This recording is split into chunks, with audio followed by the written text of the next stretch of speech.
চোরের বেশে যারা পালিয়ে যায় তারা কখনো বীরের বেশে ফিরতে পারে না। আমরা যদি চাই তাহলে এদেশে এই আওয়ামী লীগ এদেশে রাজনীতি করার দূরের কথা, কোনো মিছিল তো দূরের কথা, একটা পাতাও নড়বে না। আপনারা সবাই জানেন আজকে কেউ মনে হয় বাংলাদেশে আসার কথা ছিল, আপনাদের মনে আছে?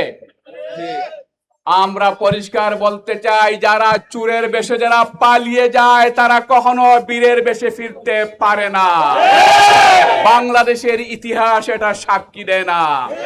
শেখ হাসিনা সেই দিন এদেশের আবাল বিদ্যা বনিতা, এদেশের 18 কোটি মানুষের প্রতিবাদে সেই দিন চোরের বেশে পালিয়ে যেতে বাধ্য হয়েছিলেন। এভাবেই কোটি কোটি মানুষের ঘরে দেশ জুড়ে ফ্রিজ একটাই, ওয়ালটন।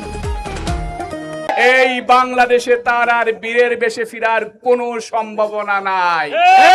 তাকে ফিরানোর জন্য যারা অপচেষ্টা করছেন, যারা বাংলাদেশের সুষ্ঠু গণতান্ত্রিক পরিবেশকে যারা নস্যাৎ করে আবারও শেখ হাসিনাকে ফিরানোর দিবা স্বপ্ন দেখছেন, তাদের এই স্বপ্নকে এদেশের 18 কোটি মানুষ ইতিমধ্যে দুঃস্বপ্নে রূপান্তরিত করেছে।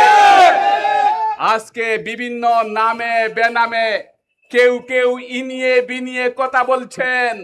তাদের কথা আর ভারতের মিডিয়া এবং ভারতের সুশীল সহ যারা নতুন নির্বাচিত হয়েছেন তাদের কথা মত এবং তাদের পত্রিকার আলাপ আলোচনার মধ্যে কোনো পার্থক্য নাই।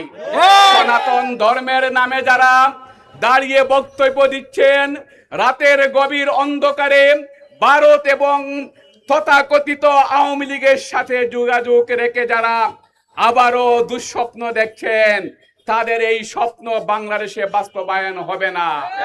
সংগ্রামী ভাই এবং বন্ধুগণ, প্রিয় সাংবাদিক বন্ধুগণ, আজকে আমরা মাঠে এসেছি এদেশের মানুষের জানমালের নিরাপত্তার জন্য, প্রশাসনকে সহযোগিতা করার জন্য।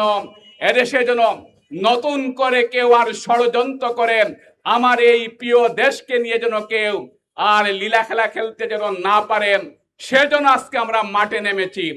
আজকে আমাদের নেতা কর্মীরা সারা দিন মাঠে থাকবেন। আমরা দেখতে চাই কার সাহস এই এলাকায় এসে মিছিল করার, সেটা আমরা দেখতে চাই।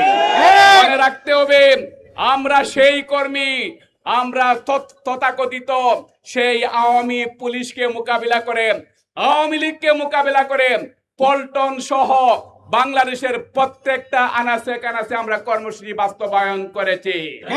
এজন্য আমাদেরকে, আমরা যদি চাই তাহলে এদেশে এই আওয়ামী লীগ এদেশে রাজনীতি করার দূরের কথা, কোনো মিছিল তো দূরের কথা, একটা পাতাও নড়বে না।